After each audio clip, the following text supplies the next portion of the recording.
Hi, I'm Nikki McClaskey, and in a few short months, I will be a registered respiratory therapist. As a medical professional, it's incredibly important that I am educated in cultural diversity, cultural awareness, and cultural sensitivity. Cultural sensitivity is being aware that cultural differences and similarities between people exist without assigning them a value. These sensitivities can be positive or negative, better or worse, or right or wrong. Factors that affect cultural sensitivity include religion, ethnicity, race, national origin, language, gender, or even just a social group. It's important to be aware that patients may request or refuse treatments based on their religious beliefs, and that some hospitals may be of a certain religious denomination and subsequently could hinder their willingness to do certain procedures. University of Maryland St. Joseph's Hospital is a Catholic-based hospital in Maryland who accepts patients of all religions and cultural backgrounds. I actually did one of my rotations at St. Joe's Hospital, and while I was there, I had a patient who was a Jehovah's Witness. The patient had been admitted to the hospital a week prior and was diagnosed with sepsis. She was treated with antibiotics, supplemental oxygen, IV fluids, and vasopressors, but she ultimately needed a blood transfusion.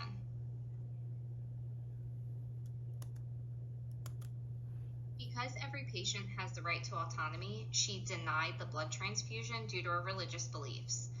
Even though the clinicians felt it was the best treatment option for her, she stood by her religious beliefs and refused the procedure.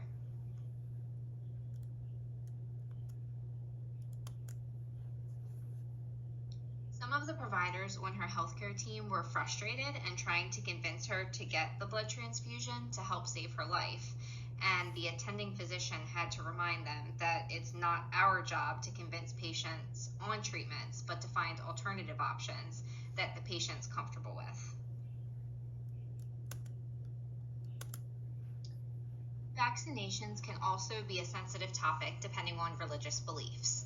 At the height of COVID, for example, some establishments were requiring vaccinations and not taking into consideration the effects that this may have on people who do not believe in being vaccinated.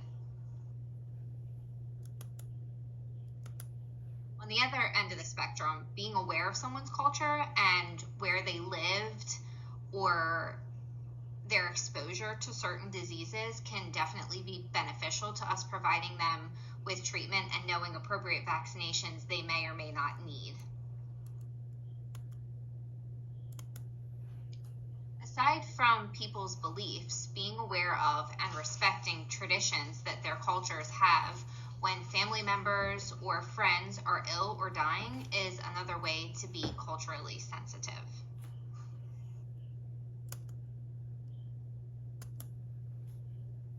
As we all know, hospitals have rules and regulations in place that definitely need to be followed to an extent, but trying to work with families based on their cultural beliefs and traditions that they may have in place for sick family members can definitely make the patient and the family of the patient feel much more comfortable.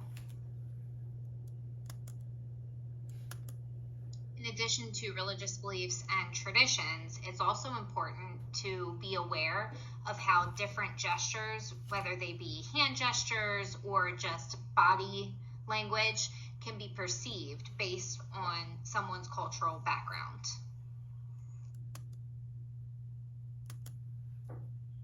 Some cultures may consider it polite to bow in respect, while other cultures expect a handshake.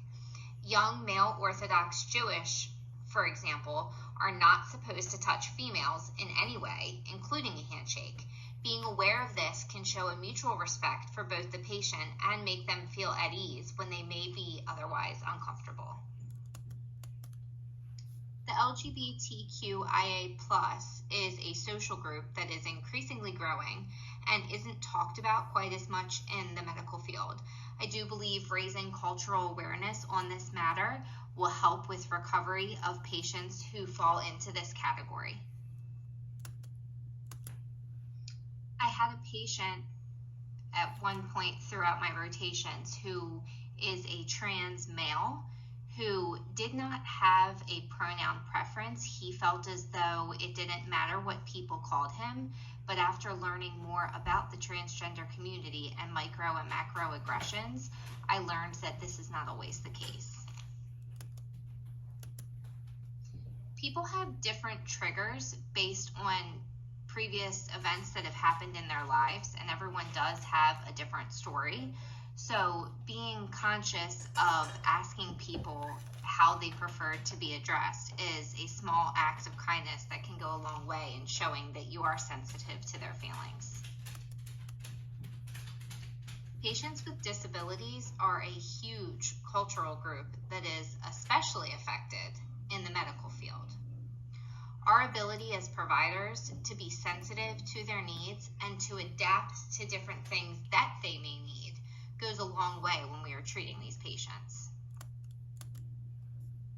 Making accommodations for patients with disabilities, like providing interpretation services, making sure areas are handicapped accessible, and even providing faceless masks for those who may need to lip read are just some ways to show cultural competence and sensitivity.